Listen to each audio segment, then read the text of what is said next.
Isang linggo ang matuling lumipas mula nang matanggap si Yana bilang personal na sekretarya ng isang sikat at gwapong bilyonaryo na CEO na nagngangalang Von Aragones. Ngayon ang unang araw na magtatrabaho siya para sa binata. Nakilala na niya dahil sa ina nitong nag-hire mismo sa kanya. Alam niyang matinik sa mga babae at mahilig lamang magsaya sa buhay ang bagong boss na kanyang pagsisilbihan. Mga katangi ang lubos na kinaayawan ng dalaga sa isang lalaki. Una, sa trabahong kailangan niyang gawin ay ang puntahan ng binatang amo sa mismong kondo nito upang gisingin at piliting pumasok ang lalaki sa kumpanya kahit may mga hangover ito mula sa magdamagang pagpaparty sa isang club. Mariana Torres, basic na lang to sa'yo. Maraming beses ka nang naging sekretarya, kaya siguradong magagawa mo rin ng maayos ang bago mong trabaho ngayon. Sabi ni Yana sa isip. Tsaka nito ginamit ang duplicate entry pass, papasok sa condo unit ng boss niya. Nang makapasok sa loob, kitang-kita niya kung gaano kagulo ang loob. Nagkalat ang ilang lata ng beer, hindi na iligpit ang pinagkainan at maging gamit ng mga kondom sa sahig, hindi naman makapaniwala ang dalaga sa kanyang mga nasaksihan. Bigla itong napaisip kung isang tanyag o maimpluwensyang bilyonaryo ba talaga ang namamalagi dito. Dahan-dahang naglakad ang dalaga patungo sa kwarto ng bagong boss niya. Nang pihitin niya na ang doorknob, hindi ito nakalock. Nang tuluyan na nga niyang nabuksan ang pinto, kaagad namang bumungad sa kanyang hubot-hubad na binata. Kasalukuyang nakatayo ito sa harapan niya at nakatitig sa kanya. "Who are you?" Kaswal na tanong ng binata sa kanya. Tila naman nanigas si Yana sa pwesto niya. Hindi nito namalayang bumababa na ang kanyang tingin at napatulala siya nang makita ang mahaba at matigas at tayong-tayo pa nga na pagkalalaki ng boss niya. Isang malakas na tili naman ang biglang pinakawalan ng dalaga nang makita yon. Walang ano-ano ay tinakpan kaagad ng binata ang kanyang bibig. "Hey, what the hell is wrong with you? Bakit ka ba sumisigaw ha?" Singhal ng binata. Kaagad na natanggal naman ni Yana ang pagkakatakip ng kamay ng lalaki sa kanyang bibig, tsaka niya kinagat ang kanang braso ng boss niya. "What the? Stop it, hey! I said stop it!" Namimilipit nga. Sa sakit na sabi ni Von habang kagat pa rin ang dalaga ang braso niya. Sa pagtatalo ng dalawa, sa hindi inaasahang pagkakataon, pareho silang nawala ng balanse at bumagsak sa sahig. Kasalukuyang nasa ibabaw ngayon ni Yana ang binata. "Manyak! Bastos! Isusuplong talaga kita sa mga pulis! Ipakukulong kita sa bilangguan!" Sigaw pa nga ni Yana habang pinaghahampas sa dibdib ang lalaki. "Ano bang pinagsasasabi mo dyan, miss? Rapist, manyak? Bastos? What the hell are you saying?" Tanong ng binata habang hawak-hawak muli ang magkabilang pulsuhan ng dalaga. "Bitawan mo ko! Tulong!" Naputol naman ang sasabihin ni Yana nang biglang mariin siyang hinagka ng binata sa mga labi nito. Halos isang minuto yung nagtagal. Hindi naman maintindihan ng dalaga ang kakaibang kuryente na dumaloy sa buong katawan niyang hagkan siya ng binata. "Ngayon, pwede ba? Makinig ka muna sa akin, miss. Alam mo hindi ako manyak at bastos, okay? Seryoso, hindi ako yung tipo na mamimilit ng isang babae para lumigaya ko. Tsaka anong sinabi mo kanina? Ipakukulong mo ko? Sa bilangguan? Baka nga ikaw pang makulong sa ating dalawa. Ikaw tong bigla na lang nag-trespass sa kondo ng may kondo. Hindi nga kita kalala." Sabi ng lalaki habang nasa ibabaw pa rin ni Yana. Sa pagkakataong yon, tsaka naman napagtanto ng dalaga na siya'y nagkamali ng hinala. Hihingi na sana ito ng pasensya nang maramdaman ang kung anong matigas na tumutusok sa bandang pagkababae niya. Nang tignan naman ni Yana kung ano yun, kaagad niyang naitulak ng malakas ang binata at tumakbo palabas ng condo unit nito. "Hey miss, teka lang, why are you running away from me?" Sa kabila ng hindi magandang pagkikita, itinuloy pa rin ng dalaga ang pagtatrabaho niya bilang sekretarya ni Von. Simula ng araw na yun, ginawa niya ng lahat upang makapagtrabaho ng maayos at may distansya mula sa boss niya. Mahigit 2 linggo na ang nakalipas ng magtrabaho ang dalaga sa construction company ni Von. Kasalukuyang nasa tapat ngayon si Yana ng opisina ni Von. Napabuntong hininga na nga lamang siya nang marinig ang bawat kalabog mula sa loob ng opisina nito. Pakiwari ng dalaga ay may dinala na naman itong babae sa loob para gumawa ng kababalaghan. Wala talagang pagbabagong lalaking yun. Hanggang dito ba naman talaga? Sa kumpanya niya? Akala mo mauubusan ng babae? Ganun ba talaga siya ka-adik sa pakikipag... Hay!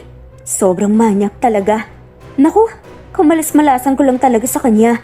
Nasa kanya pa ako na-assign para magtrabaho. Sabi ni Yana sa kanyang isip-isip. Akma na nga sana niyang kakatukin ng pinto nang biglang bumukas at iniluwa ang binata na medyo magulo pa ang buhok.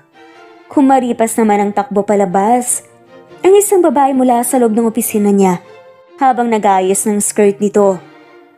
Oh, Miss Torres, what brings you here, ha?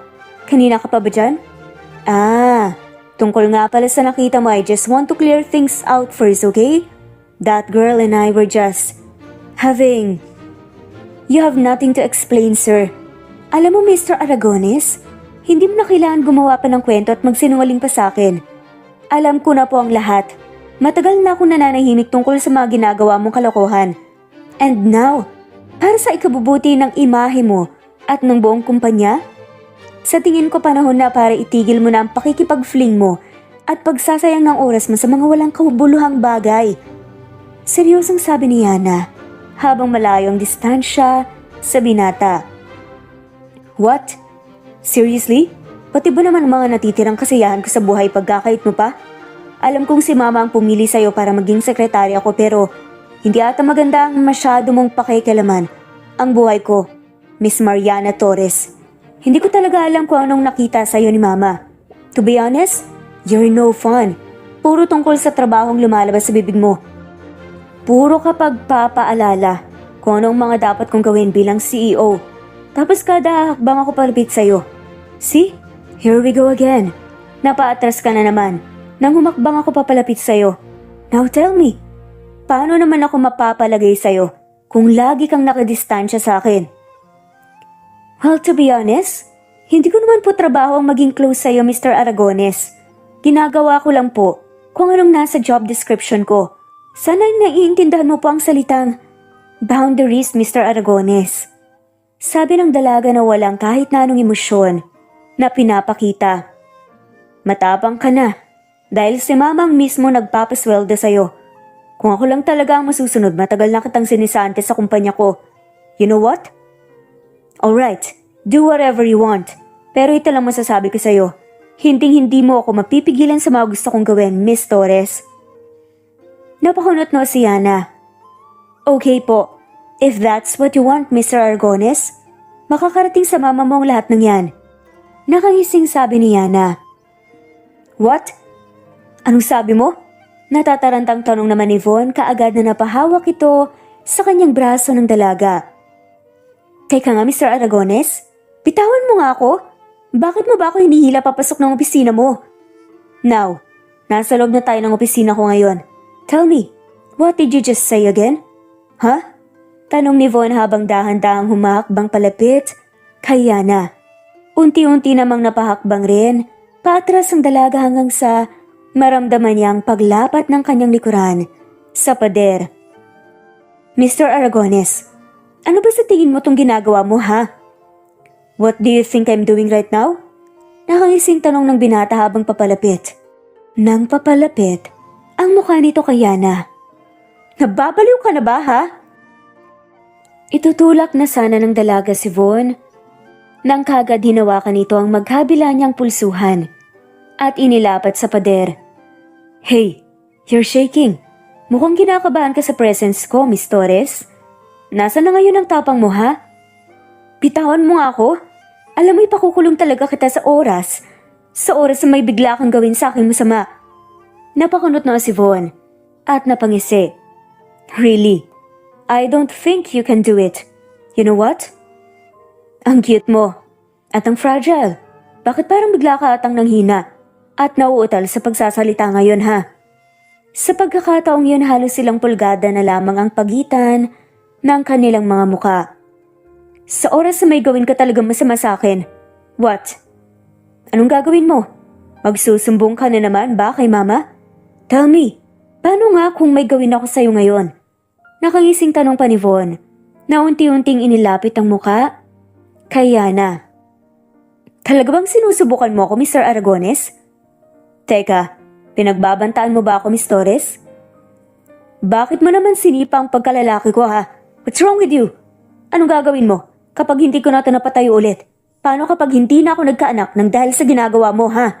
You're crazy. Napatalon at namimilipit na nga lamang sa sakit. Nasabi ni Von habang nakahawak sa pagitan ng mga hita niya. Bakit akong sinisisi mo? Bakit parang kasalanan ko pa ha? Alam mo kasalanan mo rin naman kasi. Kaya nangyari sa'yo yan. May binabala kang masama sa akin. Matapang na saad ni Yana. What? What the hell are you talking about? Wala akong binabalak na kahit na ano sa'yo, okay? Para lang sa kaalaman mo, hindi ako pumapatol sa virgin. Ha? Virgin? Anong pinagsasasabi mo dyan? Namumulang sambit na nga lamang ni Yana. Bakit hindi ba? Sa bawat kilos at pananalita mo pa lang, alam kong birhen ka. You can't deny it from me. I'm an expert when it comes to girls, kaya nga, hindi ka makalapit sa akin dahil takot kang... Tumigil ka nga. Aalis na ako. Ito nga palang mga dokumento kailangan mong pirmahan. Ipapatong ko na lang po dito sa sofa mo, boss. Saglit lang. Are you really going to leave me like this? Kailangan mo muna akong dalhin sa ospital dahil sa ginawa mo. Wait, Miss Mariana Torres. Bumalik ka dito. Hindi pa tayo tapos. Kaagad namang nakabalik si Yana sa desk niya. Hinihingal na napaupo siya sa swivel chair habang hawak ang kanyang dibdib. Munti ka na ako dun ah. Buti na lang talaga nakapag-aral ako ng konting self-defense. You did well, Mariana. Magaling ang ginawa mo. Tama lang yun sa kanya. Yana, okay ka lang ba? Ano yung binubulong-bulong mo dyan? Sinasapian ka ba ha? Natatawang tanong pa ng katrabaho niyang si Tessa. Tessa, pwede bang ikaw na munang bahala dito? Bala ko sanang umuwi muna eh. Kung sakali mang maiutos si Mr. Aragones, ikaw na sanang bahala. Bulong ni Yana sa kanyang katrabaho. Ha? Teka, uwi ka? Nagpaalam ka na ba kay Mr. Aragones? Baka mamaya.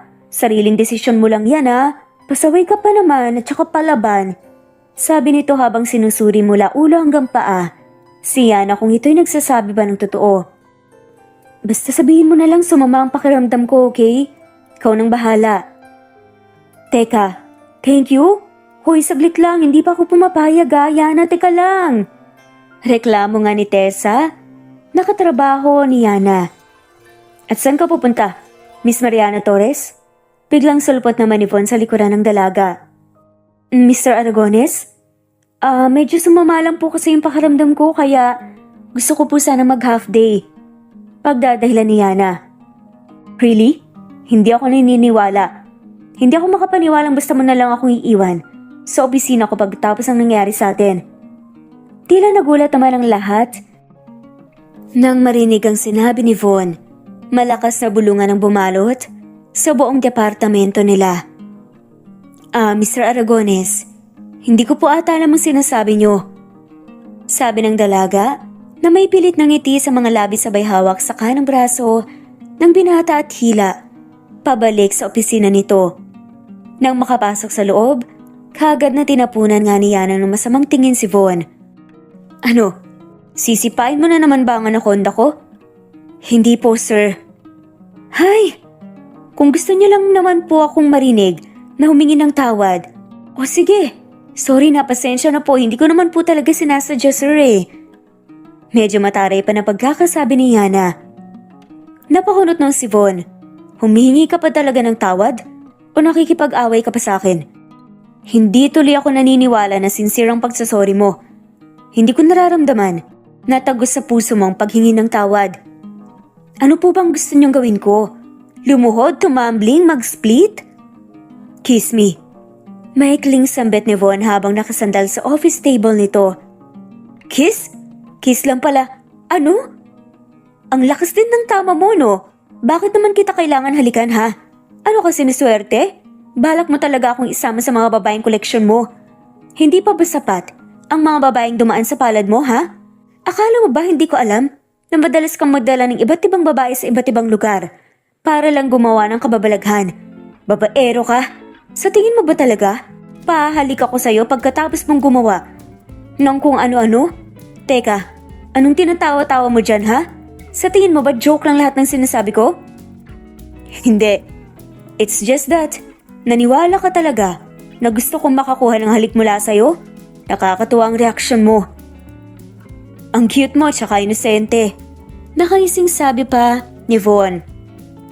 Ano? Cute tsaka inosente? Hindi ako cute. At tsaka inosente, no? Namumulang sabi na lamang ni Yana. Tsaka naman siya bahagyang yumuko at mariing kinagat ang kanyang pang-ibabang labi. Huwag mong gawin yan. Seryosong sabi naman ni Von. Kaagad namang napaangat ang ulo ni Yana sa biglaang sabi ni Von. Anong sinasabi mo na huwag kong gawin? Ang alin? Ano bang sinasabi mo? Wala naman akong ginagawa dito, Teka. Ano bang tinutukoy mo? Inosenteng tanong ng dalaga tsaka nito muling kinagat ang pang-ibabang labi niya. Damn. Don't do that, okay? You really make me feel something. Wala namang ano-ano'y biglang hinawakan ni Von ang ulo ni Yana at mariing hinagka nito sa mga labi. Puno naman ng pagkalito ang dalaga sa oras na yun. Maya-maya lamang naramdaman niyang nakaupo na nga siya sa ibabaw ng office table ni Von. Batid niyang hindi tamang ginagawang paghalik sa kanya ng binatang ngunit para bang nilamon ng init ang kakaibang sensasyon na nadarama niya sa pagkakataong yun. Nang maramdaman ni Yana ang isa-isang pagtanggal ni Von sa butones ng blouse niya, kaagad na itinulak nga nito ang binata. Ano ba sa tingin mong ginagawa mo, ha? Bakit mo ba ako biglang hinalikan? Well, I'm sorry. Masyado lang ako nadala sa emosyon ko. It was all your damn fault anyway. Ha? Anong sabi mo? Ako pa talagang may kasalanan na hinalikan mo ko. Ang sabihin mo, inatake ka lang talaga ng kamanyakan mo. Teka nga lang, kung makapagsalita ka naman sa akin dyan, mukhang nagustuhan mo naman ang pagdikit sa mga labi ko, Nakaising sabi pa ni Von. Ay, tama siya. Hindi ko naman talaga may pagkakailang nagustuhan ko. Sa isip-isip naman ni Yana. Ano? Natahimik ka dyan.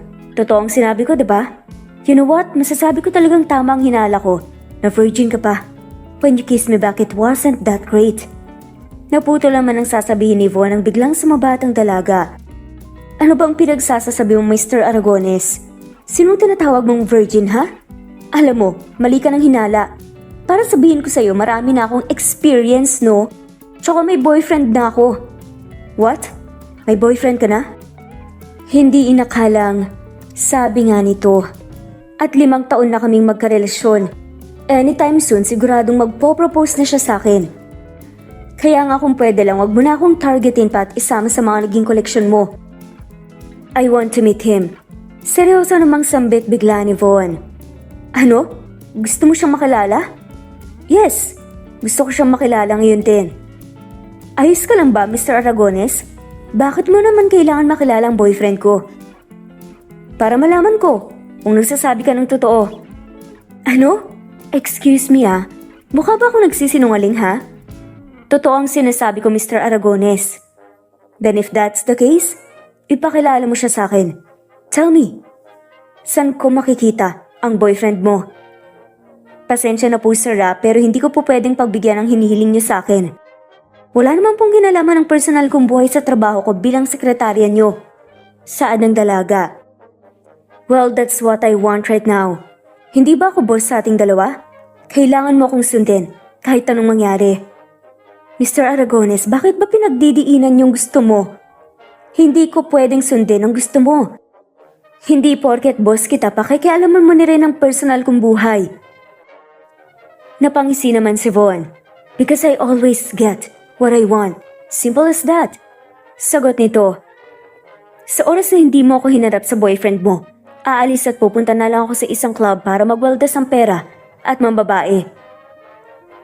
Wala naman dapat pakialam si Yana sa pananakot ni Von na yun, pero hindi niya alam kung bakit. Bakit nga ba concerned siya kay Von? Sa huli wala namang nagawa si Yana kundi ang sumunod sa gusto ng boss nito. Naisip niya na magandang opportunity na rin ito upang hindi na siya pagdiskitahan ni Von. Makalipas ang isang oras na biyahe, kaagad namang nakarating ang dalawa sa studio type apartment ng kasintahan niya kung saan nagtatrabaho ito bilang freelance painter artist. Nandito na tayo, Mr. Aragones. Malamig at mahinang sambit na nga lamang ng dalaga habang nasa tapat na sila ngayon ng apartment unit ng nobyo nito. Kakatukin na nga sana ni Yana ang pinto nang biglang pigilan siya ni Von. No, don't do it. Maikling sabi naman ng binata. Nagtaka naman si Yana. Ha? Paano naman niya malalaman na nandito ko kung hindi ako kakatok? Hindi nga ako nagsabi na bigla akong darating Sigurado akong magugulat siya kapag nakita niya ako ngayon. Seriously? Kailangan mo pa talagang gawin yun bago pumasok sa mismong apartment ng boyfriend mo? Bakit naman hindi? Yun naman talaga dapat ang gawin, diba? Alam mo, girlfriend ka niya. May karapatan kang pumunta at pumasok sa loob ng tinutuluyan niya kahit wala kang paalam. Bakit? Siguro may tinatagong boyfriend mo, no? Tila naghahamon pa nga na saad ni Von. Mr. Aragones, walang kinalaman ang pagkatok ko sa relasyon namin. Sinus respect lang yun. Alam mo na, privacy. Mahalaga yun lalo na kung nasa seryosong relasyon ka. Wow, talking about respect and privacy. Ikaw nga tong bigla na lang nag-trespass sa mismong condo unit ko na wala man lamang warning. Kaya in-invade mo ko. Nakita mo tuloy yung talong ko. Oo na, wag mo nang ipaalala sa akin. Bubuksan ko na tong pinto ng apartment unit ng boyfriend ko para tumahimik ka na dyan. Ang daming paintings dito Sabi nga ni Von nang mapansin nga pagpasok nila. Masipag kasi at creative na painter ang boyfriend ko. Simula pa lang nang makilala ko siya. Pagpipinta na talaga ang ginagawa niya para kumita. At syempre, may bahagi ng talento niya.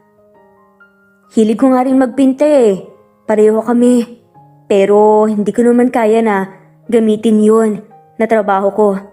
Sabi ni Yana sa kahumakbang ito, papunta sa kwarto ng nobyo.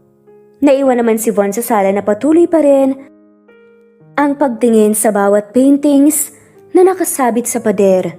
Maya-maya pa napansin nito ang ilang likha na nakapangalan mismo kay Yana. Hindi nito alam kung matutuwa ba siya o ano. I can say that. Good painter talaga siya. Bakit kaya hindi siya mag-focus dito? Saad nga ni Von nang makita ang painting mismo ng kanyang sekretarya. Samantala nasa tapat na ngayon ng kwarto si Yana ng nobyo niya. Balak sana nitong katukin ng pinto nang bigla na nga lamang siyang nakarinig ng malalakas na halinghing ng isang babae mula sa loob.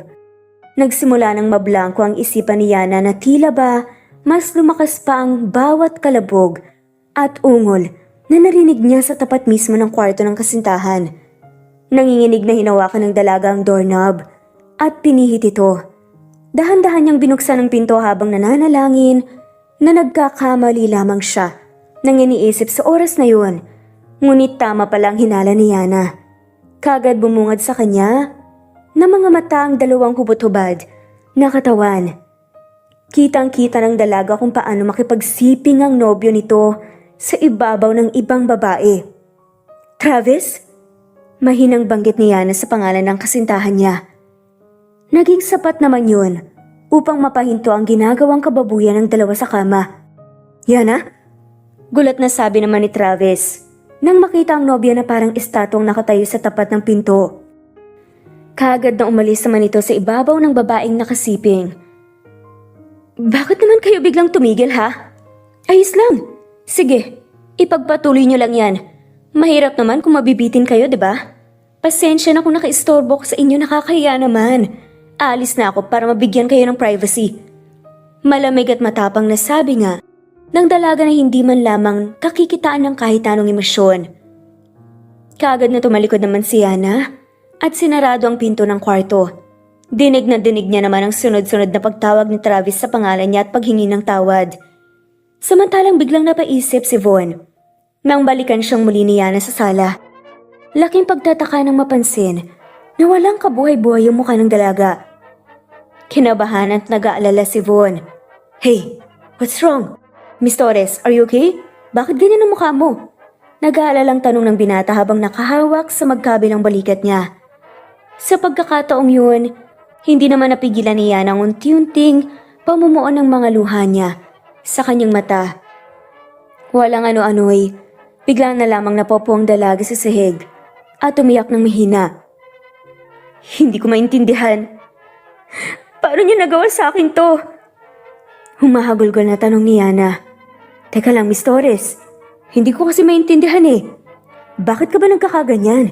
Can you please just explain to me everything first? Ano bang nangyari sa'yo ha? Nagpunta ka lang naman sa kwarto ng boyfriend mo tapos..." Wait. Don't tell me." Naputol naman ang sasabihin ni Von nang biglang sumulpot ang nobyo ni Yana na nakapagbihis na ngayon. Kasunod naman ni Travis ang babaeng nakasiping nito sa kama na nakabihis na nga rin at nagmamadaling lumabas ng apartment unit. "Yana, sino yung lalaking nakahawak sa mga balikat mo?" Bago harapin muli ni Yana ang nobyong nanloko sa kanya, mabilis na pinunasan muna nito ang luhang nasa mga mata at pisngi niya. Buong tatag talaga itong tumayo at humarap kay Travis na walang emosyon ulit. "Tinatanong mo kung sinong lalaking kasama ko ngayon?" "Oo, sinong lalaking yan? Bakit siya nandito sa loob ng apartment ko?" "Teka nga lang, lalaki mo ba siya ha?" "Buong akala mo siguro wala ako dito no? Dinala mo ba ang lalaking yan dito para magpa..." Hindi naman natapos ni Travis ang sasabihin ng biglang sinampalito ng malakas ni Yana sa muka. "Ang lakas naman ata ng loob mong pagbintangan at pag-isipan ako ng masama. Ha? Nagpapatawa ka ba, Travis? Ako pa talaga? Hindi ba ikaw itong nakita ko mismo sa akto na may tinitirang ibang babae sa ibabaw ng lintik na kama mo? Ako ang niloko at ginago mo, Travis de la Peña. 5 taon! 5 taon ang naging relasyon natin tapos ganito? Ganito lang pala ang gagawin mo sa akin. Sana pala nakipaghiwalay na ako dati sa'yo pa." "Yana, hindi yun ganun, okay? Mahal kita. Mahal na mahal kita. Ikaw lang babaeng minahal ko sa buong buhay ko kaso 5 taon na. Pero hindi mo man lang ako pinagbigyan. Kahit isang halik sa labi mo, hindi mo maibigay sa akin. Wow! Sumukhang ako pa talaga ngayon ang may kasalanan ng lahat. Seryoso ka ba? Nang dahil lang doon, Travis? Hindi ba sinabi ko naman sa'yo na ibibigay ko rin naman ang sarili ko sa oras na ikasal tayo eh? Pero hindi ba inalok na rin kita ng kasal isang buwan ang nakakalipas? Kaso anong nangyari? Tinanggihan mo ang marriage proposal ko. Ang sabi mo hindi ka pa handa. Kesyo busy ka pa dahil marami kang ginagawa at gusto mo munang makaipon. Ginagawa mo lang naman ang lahat ng yun para sa sarili mo. Wala ko sa hinaharap at pangarap na gusto mong mangyari. At gustong gusto na kitang matik." Hindi natapos ni Travis ang sasabihin niya. "Ha? Yan ba talaga ang dahilan mo? O gusto mo lang talaga akong matikman gaya ng sasabihin mo sana? Alam mo, wala kang alam kung paano ko itinatago ang lahat ng sakit dito sa puso ko, Travis. Mahal kita. Kaya nga gusto kong ilaban ang relasyon natin. Pero ito, hindi ko kaya tong palampasin. At alam mo ba kung bakit hindi ko tinanggap ang proposal mo? Dahil nang tumungtong sa isang taon ng relasyon natin, napansin ko nang may ilang bagay na nagbago sa'yo. Marami. Hindi naman ako manhid eh. Ang daming red flags. Saad pa nga nito. Yana, I can explain everything. Kahit sino sa mga babaeng yun, wala akong sineryoso. I swear to God. Fling lang lahat ng yun. Sa pagkakataong yun muling sinampal ni Yana ang nobyo nito sa muka. Anong sinabi mo? Nakakatiri ka. Mas pinatunayan mo lang ngayon na baboy ka talaga. Sige, wala ka na ngayong dapat ipag-alala pa. Pumunta ka na sa mga babae mo. Ikaw na rin ang umamin mismo kung gaano mo ako ginagago. Malamig na sabi ni Yana saka lumabas agad dito ng apartment unit. Sa pagkakataong yun, saktong nagunahan muli ang pagbuhos ng kanyang masaganang luha. Halos nanlabo ang mga paningin nito dahil sa walang tigil na pag-iyak nito. Yana, wait for me! Tumatakbo namang tawag ni Von sa dalaga kapwa nasa gilid na ng kalsadang dalawa nang maabutan ito ng binata. Mr. Aragones, gusto ko na pong umuwi. Saad na nga lamang ng babae. Humihikbi nga ito habang ito'y nakayuko upang itago ang kanyang pagluha. Gusto mo bang tulungan kita? Just say yes. And you will forget about that shirk. Hindi naman nagdalawang isip pa si Yana na pumayag sa inaalok ng binata. Wala namang sabi-sabi na sumakay ito sa kotse ni Von. Hindi batid ni Yana kung saan sila pupunta. Sa labis na kapaguran naman sa pag-iyak, ay nakatulog na lamang ang dalaga sa loob ng kotse ng binata. Mahigit 3 oras ang lumipas nang makarating silang dalawa sa isang sikat at mamahaling resort kung saan may malawak na isla na kung tawagin ay El Dorado. Yana, hey, wake up! Sabi ni Von habang tinatapik-tapik ang braso ng dalaga. Oh, Mr. Aragones, pasensya na kung nakatulog ako. It's okay. Mas maganda naman talaga na nakapagpahinga ka kahit papaano. Salamat. Siya nga pala. Kahit wag mo na akong tawaging Mr. Aragones, Von na lang. Wala naman tayo sa trabaho ngayon eh. Nakangiting sabi pa nga ng binata. Salamat Von.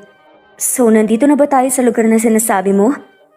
Oo, nandito na tayo ngayon sa destinasyon natin. I swear, sigurado ako na mag-enjoy at makakalimutan mo ang lahat ng problema mo sa lugar na to. Kaagad na pumasok ang dalawa sa loob ng El Dorado Resort. Magkahiwalay ngunit magkatabi lamang ang kwarto na inukupahan muna nila pansamantala. Nang dahil wala silang nadala, napamalit bumili sila ng couple shirt, souvenir upang suotin muna. Sa paglalim ng gabi nagpasya ang dalawa na uminom ng alak na para bang sila'y magkaibigan. Ayos para tayong magjowa na nagbabakasyon dahil sa suot natin. Sabi naman ni Von sa baritonong boses nito.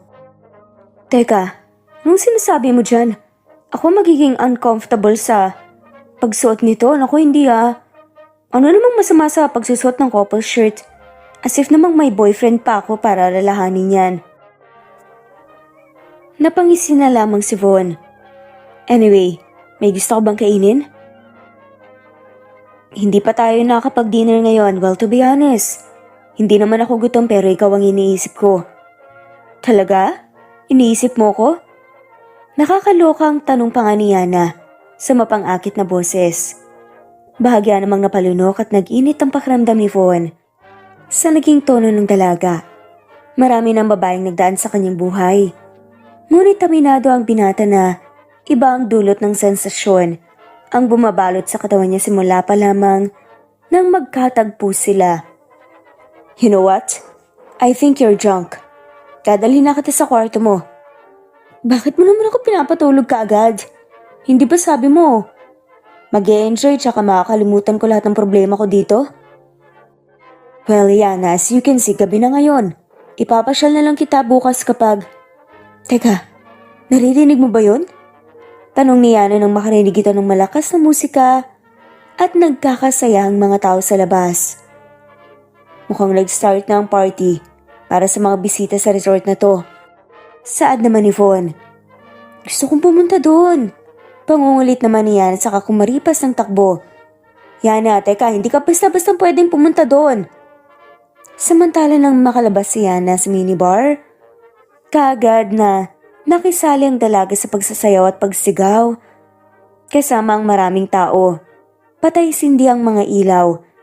Iba't ibang kulay biglang didilim ang paligid at muling magbubukas ang maraming ilaw na para bang sumasabay at nakikisayaw rin sa malakas na musika. Maya-maya naman ay wala sa sariling nagsayaw ng sensual si Yana sa gitna. Wala na nga siyang pakialam sa lahat ng bagay.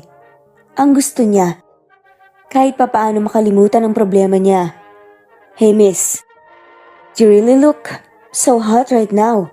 Bulong ng isang hindi kilalang binata mula sa kanyang likuran. At bigla na lamang humapit sa bewang nito. Hindi sanay si Yana sa ganong pangyayari, pero binaliwala na nga lamang niya. Salamat. Hindi naman natapos ang sasabihin niya nang bigla na lamang naramdaman ni Yana ang paghablot sa braso nito ng estrangherong nagligtas sa kanya. Teka, ano ba?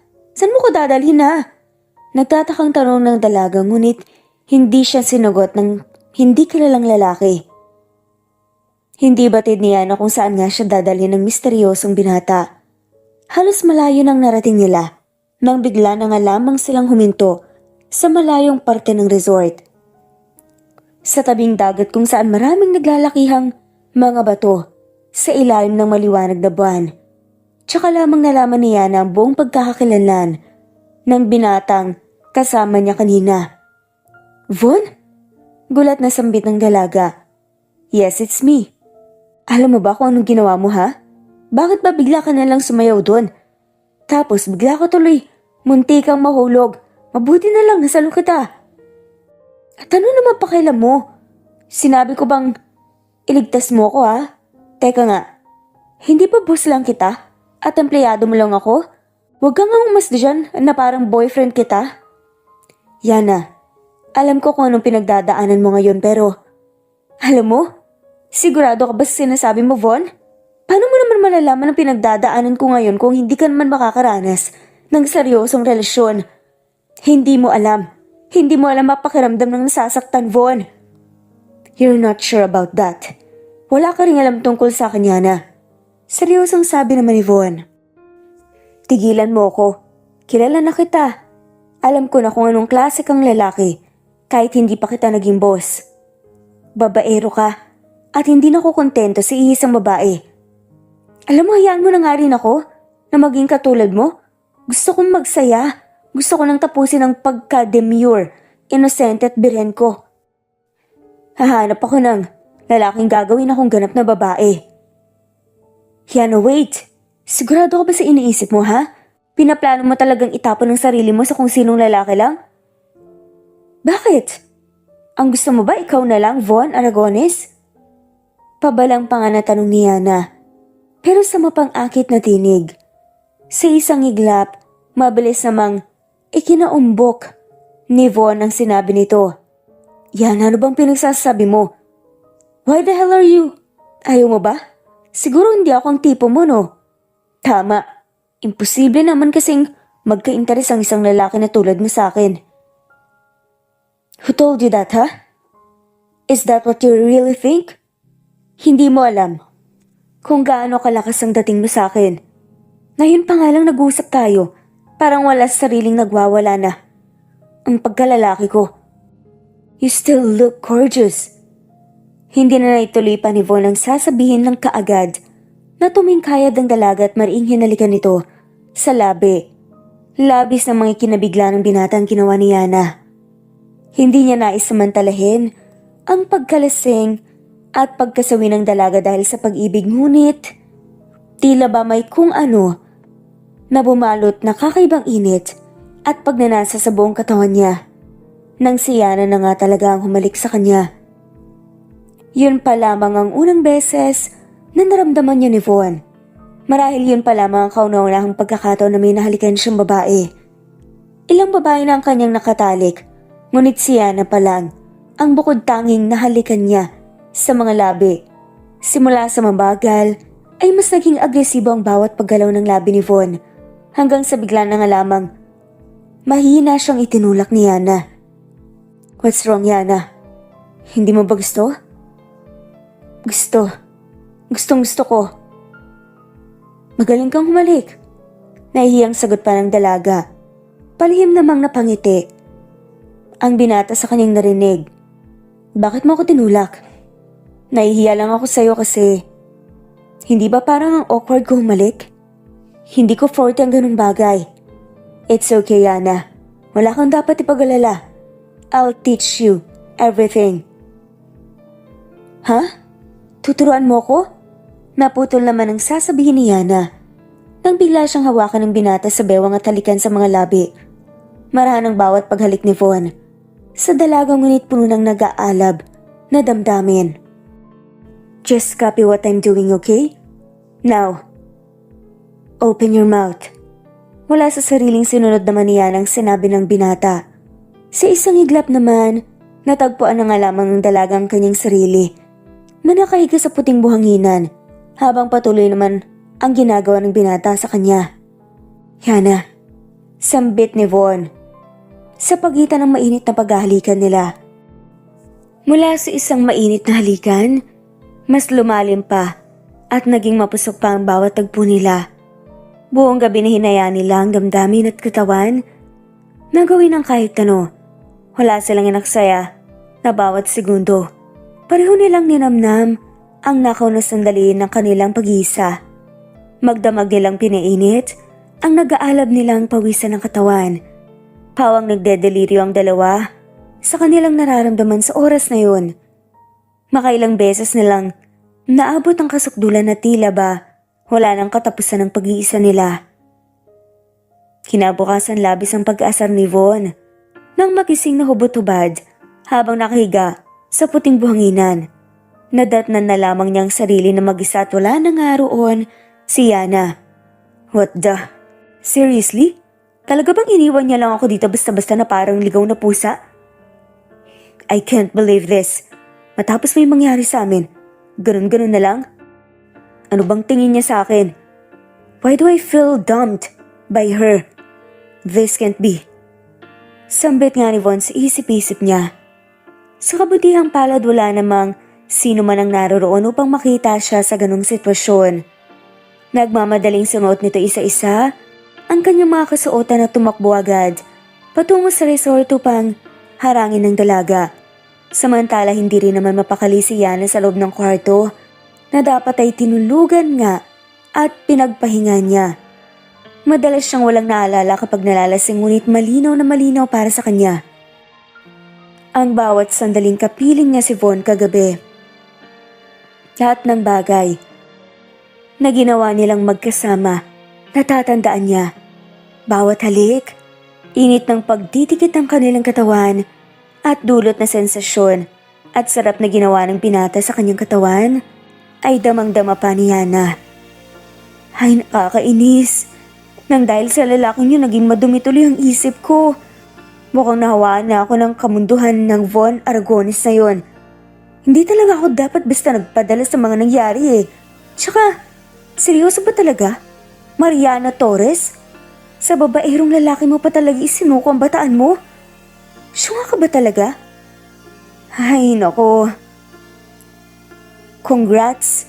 Isa ka na rin sa mga koleksyon ni Von Aragones. Wala na! Halos 2 linggo pa lang ako na sekretarya niya. Nahulog na ako sa bitag niya. Sinayang ko ang pagtitiwala sa akin ni Mrs. Aragones, hindi ako karapat dapat maging sekretarya ng anak niya. Sabi niya na sa isip-isip niya. Naputol naman, bigla ang pag-iisip ng dalaga nang bigla namang bumukas ang pinto. Nanlaki ang mga mata niya nang makita na humahangos na si Von. Von? Yana, bakit bigla mo na lang ako iniwan mag-isa sa buhanginan na yon ha? Hindi mo man lang ba ako ginising at kinumusta? Mr. Aragones, kailangan pa ba talaga nating pag-usapan ang nangyari na yon? One night stand lang ang namagitan sa atin. Siguradong wala rin naman para sa'yo ang mga ganong klaseng bagay, di ba? Normal na nga lang yun para sa'yo eh. Huwag kang mag-alala. Wala naman akong balak na maghabol para panagutan mo ko sa nangyari sa atin. Pareho naman natin ginusto yun eh. Kaya nga kung pwede sana kalimutan at iwan na lang natin sa islang to ang... What? Of course not. It's not that easy as what you think. Ano namang gagawin ko ngayon? Hindi ako gumamit ng kahit na anong protection kagabi. Ikaw lang ang unang babae na hindi ko ginamitan ng kondom. And you're even a virgin, right?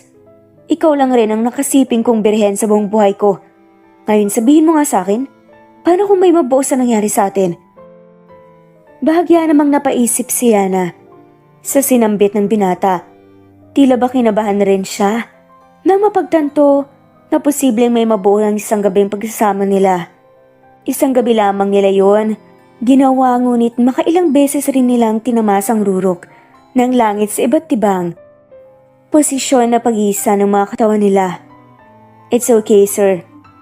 Hindi ba sinabi ko na? Hindi mo ko responsibilidad. Hindi mo ko pinilit nun kaya wala kang pananagutan. Ako mismo ang kusang nagbigay sa sarili ko. 'Di ba? At kung sakali mang mangyari yon, hindi kita hahabulin. Kaya kong buhayin ang batang mabubuo sa sinapupunan ko kahit wala ka. What?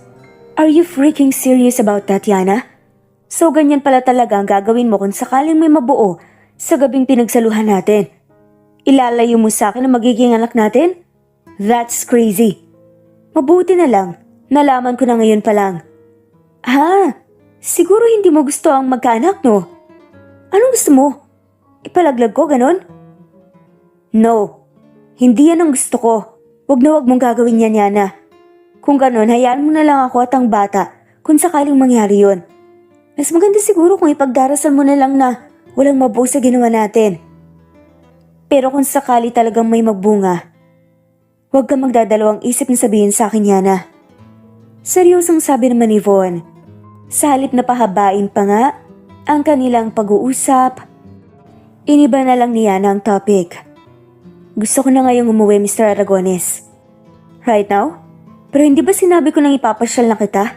Dito kinabukasan? Sa tingin mo ba talaga, makakapasyal pa tayo na parang walang nangyari? Well, I think pwede naman. Sad pa nga ni Von. Napakunot no si Yana. Obviously, wala naman talaga yun para sa'yo. Gaya ng sinabi mo, marami ka nang babae na nakasama. Pero hindi ako tulad nila na gustong makipaglaro sa'yo at sumiping pa ng ilang beses. Yana, alam kong hindi ka ganong klase ng babae. Tama, hindi ka katulad ng ibang mga babae na nakilala ko. Pero, I know I can't bring back anymore what I took from you. Kailangan panindigan kita. Gusto kong palitan ng masasayang alaala kung ano man ang lungkot at sakit na nararamdaman mo. I know it sounds weird coming from me but that's what I really want to do. No worries, hindi na ulit mangyayari yung kagabi. Pwede mo akong sampalin, sipain. Okay lang. We'll just have quality time together here as friends. Seryosong sabi ng lalaki. Friends? So magkaibigan na ba talaga tayong dalawa, ha? Sige. Bilang employer at employee na lang kung gusto mo. So ano na? Gusto mo bang magstay dito pansamantala kasama ako? Masuyong tanong ni Von kay Yana. Sige na nga. Sayang naman kasi yung lugar. Pumapayag na ako pero ang gusto ko rin sana bumalik tayo sa normal na oras. Bumalik tayo ulit sa Manila. Maybe after days. Then, kalimutan ang nangyari sa atin kagabi. At ang nasaksihan mo sa amin ni Travis. Alright, if that's what you want, Yana. Anyway, how's your ano? Bakit parang nahihirapan kang tapusin ang sinasabi mo dyan? Ano bang tinutukoy mo, ha? Alam mo na. Down there. Sa tingin ko nasaktan ka rin talaga dahil malaki ang... Napangisi si Yana. Mr. Aragones, pwede ba? Huwag mo nang banggitin pa ang tungkol sa bagay na yan. Ayos lang ako. Okay nga ako nakikita mo, diba? Tara na nga, ipasyal mo na nga ako ngayon. Namumulang sabi pa ni Yana. Sa pagkakataong yun pumayag na nga rin ang dalaga sa paanyaya ni Von sa kanya. Buong araw naman na nilibot nilang dalawa ang buong isla ng El Dorado. Masayang masaya si Yana na malibot at madiskubre ang angking ganda ng lugar na yon. Napagalaman ng dalaga na marami rin palang mga tirahan na ang nakatirik sa palibot ng isla. Pawang mga original na residente ang karamihan na nakatira roon. Nang sumapit naman ang paglubog ng araw, sabay na hinintay yun ni Yana at Von. Habang magkatabing nakaupo sa puting buhanginan at umiinom ng canned beer. Wow, sobrang ganda! Namamanghang wika ng dalaga habang nakatitig sa paglubog ng araw. You're right, ang ganda nga. Seryosong sabi naman ni Von na nakatitig pala sa kanya. Hindi naman manhid ang tanga si Yana upang hindi mapansin sa peripheral vision niya na sa kanya nakatitig ang binata ngayon. May dumi ba siya sa mukha o sadyang napatingin lamang sa kanya ang binata? Hindi niya maintindihan kung bakit tila nakaramdam siya ng kakaibang nerbiyos sa pagtitig ni Von. Nga pala, may gusto nga pala akong itanong sa iyo, Von. Biglang tanong naman ni Yana sa binata, sabay lagok ng can beer na hawak. Of course, go ahead. Gusto ko lang sanang malaman kung ganun ba talaga kayong mga lalaki? Kapag hindi nyo nakuha ang gusto nyo sa isang babae, gusto nyo na lang ipagpapalit sa iba? Makabuluhang tanong ni Yana. Bakit mo naman biglang itanong yan? Wala lang. Gusto ko lang itanong, masama ba? Na-curious ako kasi alam mo na. Alam ko kung anong ibig mong sabihin. Una sa lahat, para sa kaalaman mo, kaming mga lalaki hindi pare-pareho gaya ng iniisip mo. Nagkataon lang talaga na isa sa mga gagong lalaki ang tinutukoy mo ang mahal mo. That's all I can say. Hindi ko mailalagay ang sitwasyon ko sa mga lalaking sinasabi mo lang na kung ako man ang naloko at naipagpalit sa ibang lalaki. Ha? Hindi nga. Tignan mo nga, hindi ka rin manloloko pero anong pinagsasabi mo sa akin ngayon, ha? Hindi kita liniloko, no? Believe it or not, naiintindihan ko kung anong sinasabi at nararamdaman mo ngayon. Sa totoo lang, napagdaanan ko rin yan. I have an ex-girlfriend. Nirespeto ko siya, hindi ginalaw. Pero sa iba pala siya sasaya. At ayun, hinayaan ko na lang siyang magpakasal sa ibang lalaki. Naging mabuti akong boyfriend sa kanya pero nagawa pa rin niya akong lokohin. Hindi sigurado si Yana kung tunay nga ba ang sinasabi sa kanya ni Von. Ang alam niya lamang, sa oras na yun may kung anong kirot sa dibdib ang kanyang naramdaman nang marinig ang mga salitang lumabas sa bibig ng binata. Sa totoo lang, hindi ko alam kung paniniwalaan ko talaga mga sinabi mo sa akin.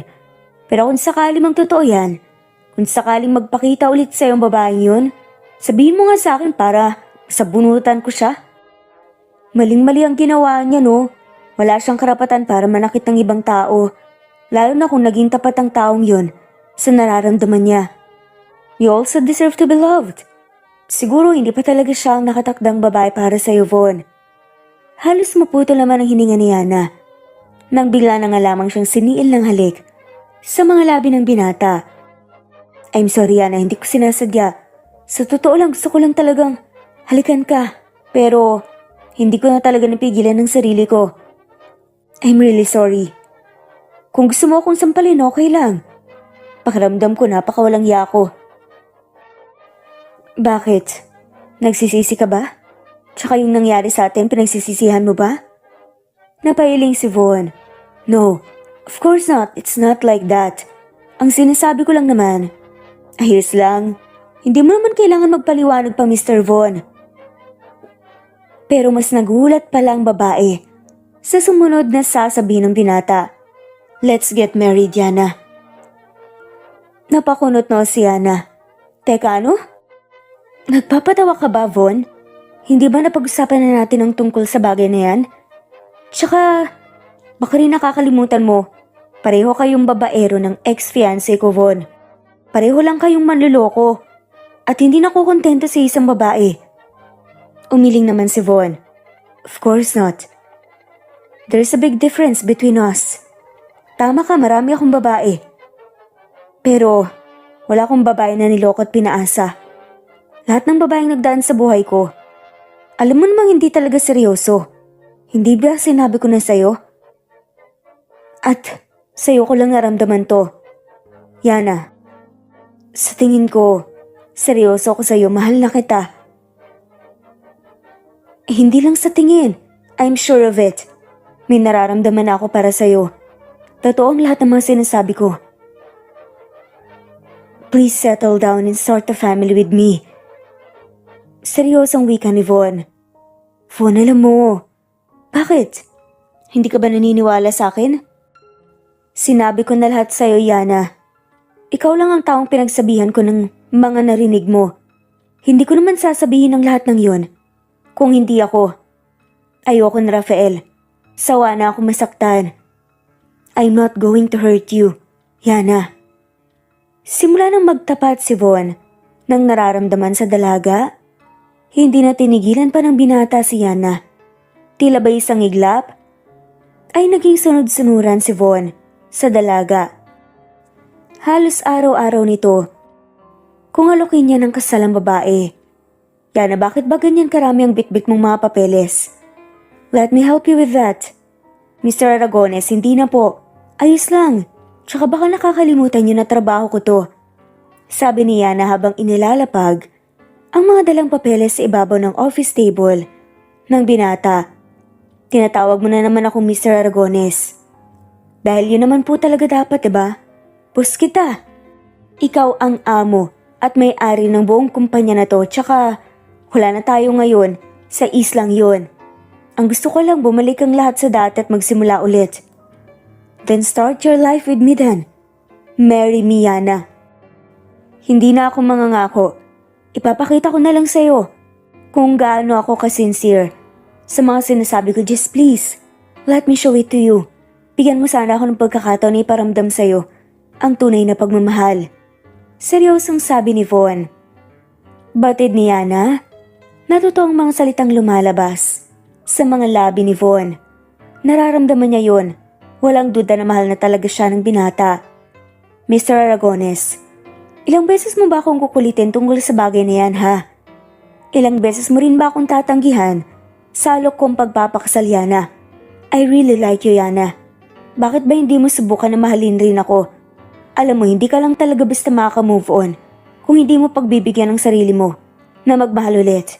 You can just heal from your heartbreak if you're going to love again. Hindi yun naman nanais ni Yana ang umibig pang muli. Ngunit sa pagtagal ng panunuyo ni Von, natutunan na rin niya itong mahalin. Simula nang mapadpad sila sa isla ng Eldorado ay naibigay niya ang sarili sa binata. Patid niyang marami nang nabago sa kanya. Hayaan mo muna sana akong makapag-isip, Mr. Aragones. Teka, ang ibig bang sabihin niyan, binibigyan mo na ako ng pagkakataon? Pero kailangan ko pa ng panahon para... Naputol naman ang sasabihin ni Yana nang bigla na nga lamang siyang yakapin ng binata. Yes, it's okay. Handa akong maghintay. Sapat na sa akin na malaman ngayon kahit papano na may pag-asa pa sa'yo. Sa paglipas ng mga araw, mas nagkamabutihan palalo si Von at Yana. Ibang-iba na ang binata sa dating pagkakakilala ng dalaga sa kanya. Maging ang lahat rin naman ng bigat sa loob na nararamdaman ni Yana. Parang bula na naglaho dahil sa tapat na pag-ibig ni Von sa kanya. Unti-unting nakaramdam na rin ang dalaga ng kapanatagan na mahalin ng buo ang binata. May kaunti mang takot si Yana. Mas nangibabaw pa sa kanya ang saya at pag-ibig na nadarama niya kay Von. Ngunit hindi inaasahang mayroon pa palang sisira sa kanilang samahan. Hey you! Mataray na tawag ng isang mapustura at sosyal na babae kay Yana habang naglalakad sa koridor. Yes po? What can I do for you? Gusto ko lang makita si Mr. Von Aragones. Asan siya? I have to talk to him. Nandito ba siya ngayon? Excuse me lang po, ma'am. Ako po ang sekretary niya at hindi niyo po siya pwedeng basta harapin kung wala po kayong appointment sa kanya. What? Appointment? What the hell are you saying? Hindi ko kailangan ng appointment para makita siya. I'm not here for business. Nandito ako para kumustahin ang boyfriend ko. Namilog naman ang mga mata ni Yana nang marinig ang huling sinabi ng babaeng nasa harapan niya. Boyfriend? Pero sa pagkakaalam ko, wala siyang girlfriend. Sambit ni Yana sa mahinang tinig. Yan ang pagkakaalam mo. Sa totoo lang, hindi lang naman niya ako basta girlfriend. I'm going to be his future wife too. Isang buwan na akong buntis ngayon. At kailangan niyang malaman ngayon. Well, if he's not here, babalik na lang ulit ako. Tila naman binagsakan ng langit at lupa si Yana sa kanyang mga narinig. Isang buwan ang nakaraan simula nang umamin sa kanya si Von. Kung ganon, niloloko lang pala siya ng binata. Hindi nakala ni Yana na muli siyang maluloko sa ikalawang pagkakataon. Magmula nang malaman niyang tungkol doon, unti-unti nang dumistansyang dalaga kay Von. Hanggang sa walang pagdadalawang isip na nagpakalayo-layo si Yana at nawala na parang bula sa piling ng binata. Tahimik siyang nagtago at lumayo mula sa buhay na kinagisnan. Muling sinimulan ni Yana ang simpleng buhay sa Isla El Dorado, kung nasan nagsimula ang lahat sa kanila ni Von. Lingid naman sa kalaman ng dalaga, nagdadalang tao na pala siya. Batid niyang si Von ang ama ng batang nasa kanyang sinapupunan. 5 taon nang nakalipas. Maayos na namuhay si Yana, kasama ang anak nitong si Kobe, nakamukhang kamukha ng ama. Kobe anak, dito ka lang sa loob ng bahay, okay? Huwag kang lalabas at magpapakalayo-layo. Lalabas lang si mama saglit para bumili ng mga gulay at prutas sa talipapa. Naiintindihan mo ba? Okay ha? Opo, Mama. Stay lang po ako dito sa house. Hintayin ko po ikaw na bumalik po ulit, promise? Promise? Sige, asahan niya ni mama. Babalik agad ako. Laro ka lang muna dito sa loob. Huwag na huwag ka rin basta magpapapasok ng kahit sino, okay? Alis na si mama. Nakaiting sabi ni Yana tsaka nito hinalikan sa noo ang anak. Sige po, Mama. Ingat ka po. Dito lang po ako. Bye-bye po. Nakangiti at kumakaway. Nasabi ni Kobe. Bye anak, stay ka lang dito ha? Halos 10 minutong nakalipas bago makauwi ulit si Yana. Sa bahay nito dala ang mga gulay at prutas na kanyang binili. Laking gulat naman niya nang buksan ang pinto at walang anak. Samantala nasa biyahe naman si Von patungo sa El Dorado. Halos 3 buwan na ang nakakalipas nang mapunta sa kanyang pangangalaga ang pagpapatakbo sa buong isla. Habang minamaneho ang sasakyan, tila napako ang kanyang paningin sa isang bata na umiiyak sa gilid ng kalsada. May kung anumang nagtulak sa kanya upang kumustahin ang bata. Walang ano-ano ay kagad niyang inihinto ang kanyang kotse at automatikong bumaba upang lapitan ang batang lalaki. Excuse me. Bata, mag-isa ka lang ba dito at umiyak? Naputol ang pagtatanong ni Von nang mapansin ang kabuuan ng mukha ng batang nasa tapat niya. Hindi naman maipagkakaila ng lalaki ang malaking pagkakahawig niya sa batang lalaki na nilapitan nito. Halos naiyak na nga bata. Nawawala po kasi ako eh. Aksidente pong lumabas ang bola ko po palabas po ng bahay kaya hinabol ko po pero hindi ko na po nakita. Sigurado po nag-aalala na po sa akin si Mama ngayon. Gusto ko na po na umuwi sa bahay namin. Humihikbing sabi ng bata. Okay, sige tahan, natutulungan kitang umuwi sa inyo, okay? Saad naman ni Von. Talaga po? Oo, pero pwede mo muna bang sabihin sa akin kung ano bang buong pangalan mo? Ilang taon ka na at saka anong pangalan ng mama mo? Yes po. Ako po si Kobe Torres. 5 years old na po ako ngayon at Mariana naman po ang pangalan ng mama ko. Pero Yana po ang nickname niya. Sa pagkakataong yon, maraming bagay na ang pumasok sa kanyang isipan.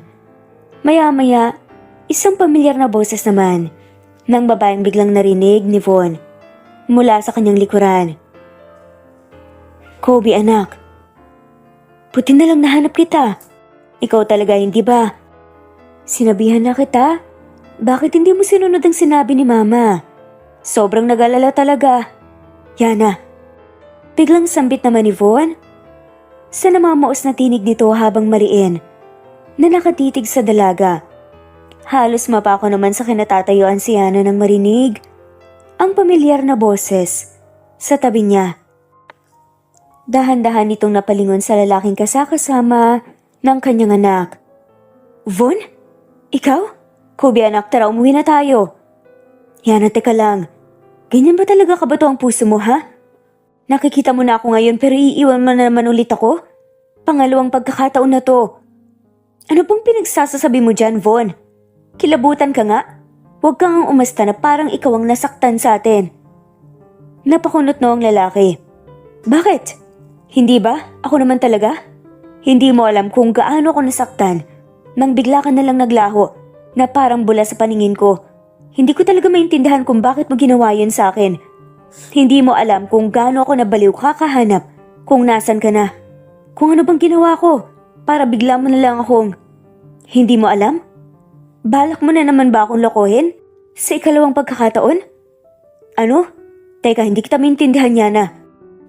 Pwede bang sabihin mo kung anong kasalanan ang ginawa ko noon para maliwanagan na ako? Gusto mo pa ba talagang ipamukha ko sa iyong katotohanan? Na may girlfriend ka na at nabuntis mo pa 5 taon nang nakakaraan? Ha? Ano bang sinasabi mo, Yana? Wala akong babae na nabuntis noon. Imposibleng mangyari yun. Lalo na kung naging maingat ako. Kung sino man ang babae nga na nakausap mo, malamang nagkaroon ng attachment sa akin yun. At naghahangad. Nang higit pa sa akin, I'm telling you, Yana, ikaw lang ang tanging babae na hindi ko ginamitan ng proteksyon. At narito na nga ang pruweba. Ang batang nasa likuran mo ngayon, anak ko siya, di ba? Hindi mo may pagkakaila sa akin yun, Yana. Magkamukha kami. Nakausap ko siya kanina. 5 taong gulang na siya ngayon. 5 taon na rin makalipas nang may nangyari sa atin. Oo, anak mo nga siya. Pero para saan pa? Ano naman kung malaman mong anak mo siya? 5 taon nang nakalipas, Von, sabihin mo man na walang katotohanan ang nalaman ko dati. Matagal na ang panahong lumipas. Marami nang nagbago at panigurado ako na may sarili ka na ngayong pamilya. What? No, that's not true. Simula nang mawala ka hanggang ngayon, wala na akong ibang babae na minahal pa, Yana. Ikaw lang ang tanging babae na minahal ko sa loob ng 5 taon. Kailanman hindi yun nagbago kahit 1 segundo. Hindi naman natapos ang sasabihin ni Von nang bigla na nga lamang siyang siniil ng halik ni Yana sa mga labi. Ako rin, hindi nagbagong nararamdaman ko para sa'yo. Mahal na mahal pa rin kita hanggang ngayon, Von. Wait, hindi mo pa nasabi sa akin. Ibig sabihin, may nararamdaman na ako para sa'yo noon pa man. Hindi ko lang talaga nasabi dahil buong akala ko hindi tunay ang nararamdaman mo para sa akin. Well then, if that's the case, let's get married now immediately. Sabi naman ni Von, tsaka naman ito, binuhat ang batang si Kobe. Kasal? Namumulang sambit ni Yana. Oo, magpakasal tayo, Yana. Gusto ko na ngayong bumuo ng pamilya kasama ka at ang anak nating si Kobe. Marry me, Mariana Torres. Mama, pumayag ka na po. Matagal ko na po talagang gustong magkapapa eh. Tsaka gusto ko na rin pong magkaroon ng maraming mga kapatid. Hindi po ba pag may papa? Lalaki ang tiyan ng mama, sigurado. Matutulungan ka ni Papa Von para makagawa po ng baby. Inosenteng sabi naman ni Kobe. Ay, ikaw talaga, anak. Ano bang sinasabi mo, ha? Yana, pumayag ka na. Mahal kita. Mahal mo ko. E di magpakasal na tayo.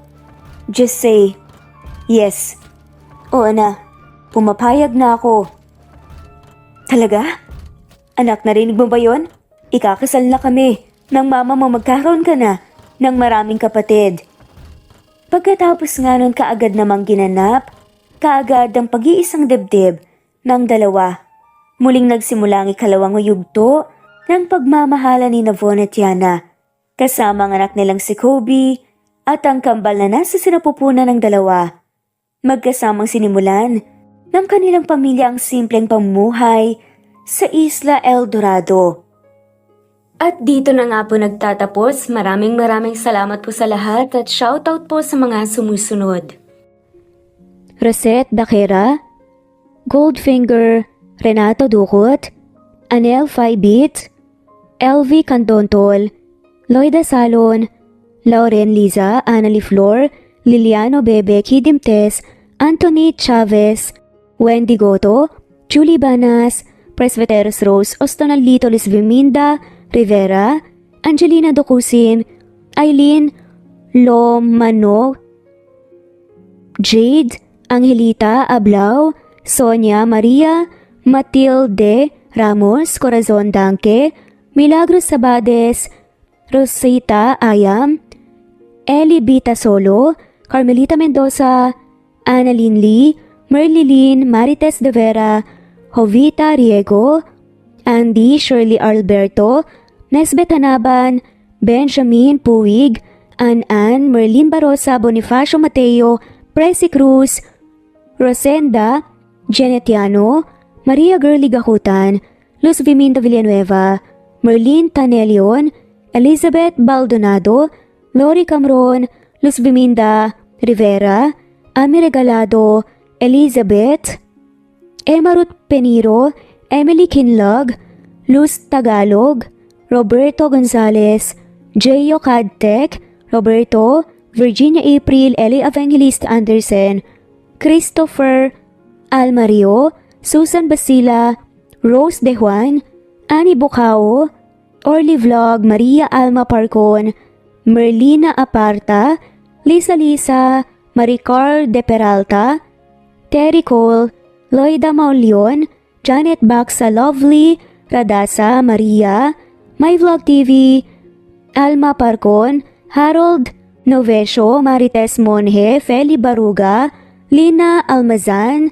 Ann Mariano, Enday Samante, Elisa Jacobe, Susan, Iluminada Dadupali, Agustina Aniceto, Emelita Espinilla, Nena Ano Rosemary Capistrano, Teresita Schmid, Normalo Beres, Emily, Lloyd Salon, Scope Mobile, Natalie Navarro, Lynn Romesa, Rosemary Vasquez, Juanito Aquino, Celi Palisok, Emelita Armena, Merly Perez, Babes Music and Memories, Eliza, Lucy De Borbon, Dory, Jeremy Blanco, Anita Hernando Escapades, Feli Buena Obra, Monica Cabalda, Lynn Almazan, Ray Palanganan, Liza Tolentino, Carmencita Falcon, Teresita de los Santos, Lucia Baldo, Hansel,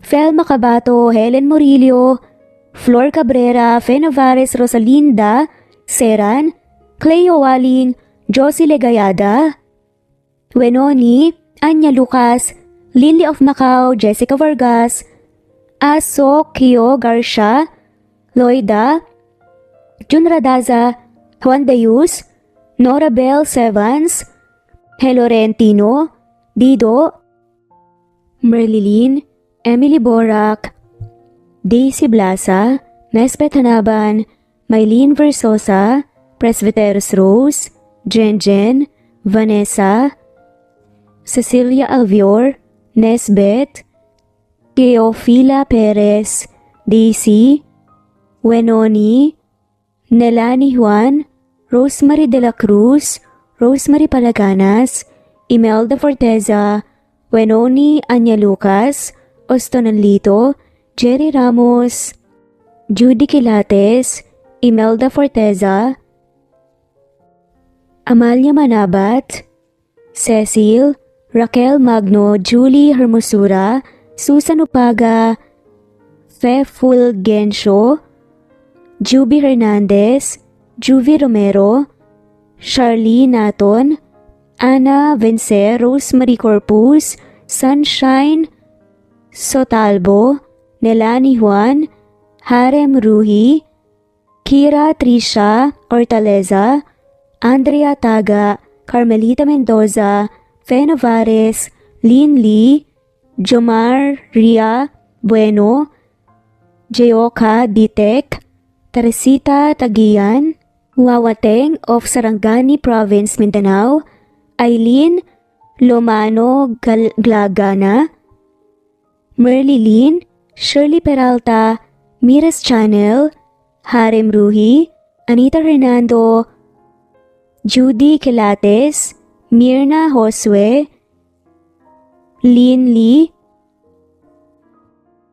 Lina Castillo, Emily, Wendy Bird, Mirna Josue, Madeline Escoro, Rosemary de la Cruz, Emily, Didi, Jane Magallanes, Eileen, Mark Anthony Seriales, Evangelina, Alexa Annie Gomez, Jean Hesareno, Ana Vencer, Ferrer Hazel, Rodrigo Miguel, Ana, Vanessa, Chu, Abdul Lolita, Karim, OFW Pinoy, Crisola Cazar, Daisy, Cleo Waling, Emmanuel Podaderal, Judy Quilates, Babes Music and Memories, Imelda Forteza, Sen, Carmencita Falcon, at shoutout na rin po sa lahat ng mga walang sawang sumusubaybay. Maraming salamat po.